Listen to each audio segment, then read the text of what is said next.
This is CNN Breaking News. नमस्कार, मैं हूं आपके साथ मनु और स्वागत है आपका श्वेता दर्पण न्यूज़ चैनल में। इस चैनल के माध्यम से आपको समाज, संस्कृति, विभिन्न प्रकार के घटनाक्रम की जानकारी उपलब्ध कराई जाती है।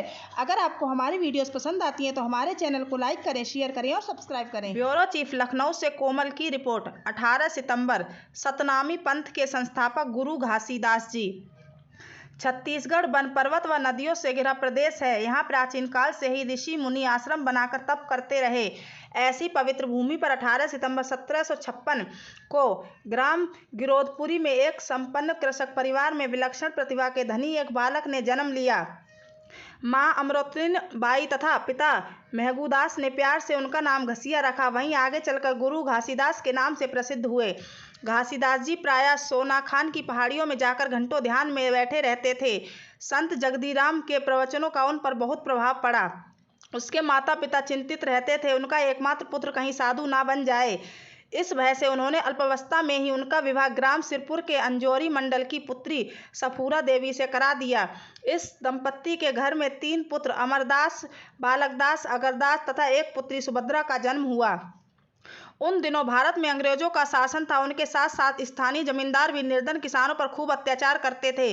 सिंचाई के साधन ना होने से प्राय अकाल और सूखा पड़ता था। किसान मजदूर भूख से तड़पते हुए प्राण त्याग देते थे, पर इससे शासन वर्ग को कोई फर्क नहीं पड़ता था। वे बचे लोगों से ही अपना पूरा लगान वसूलते थे।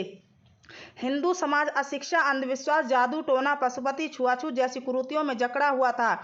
इन समस्याओं पर विचार करने के लिए घासीदास जी घर छोड़कर जंगलों में चले गए। वहां 6 माह के तप और साधना के बाद 1820 में उन्हें सतनाम ज्ञान की प्राप्ति हुई। अब वे गांव में भ्रमण कर सनातन का प्रचार करने लगे। पहला उपदेश उन्होंने अपने गांव में ही दिया। उनके विचारों से प्रभावित लोग उन्हें गुरु घासीदास कहने लगे। वे कहते थे कि सतनाम ही ईश्वर है। उन्होंने नरबलि, पशुबलि, मूर्ति पूजा आदि का निषेध किया। पराई स्त्री को माता मानने, पशुओं से दोपहर में काम ना लेने, किसी धार्मिक सिद्धांत का विरोध ना करने, अपने परिश्रम की कमाई खाने जैसे उपदेश दिए। वे सभी मनुष्यों को समान मानते थे।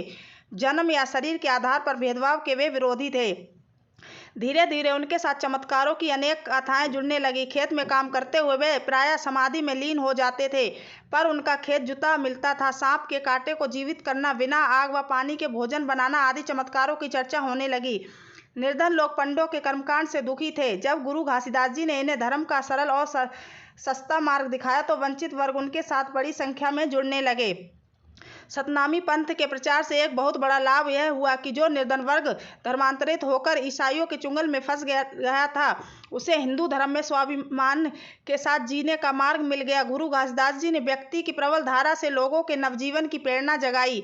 गांधी जी ने 3 बंदरों की मूर्ति के माध्यम से बुरा मत देखो, बुरा मत सुनो, बुरा मत कहो नामक जिस सूत्र को लोकप्रिय बनाया, उसके प्रणेता गुरु घासीदास जी ही रहे थे।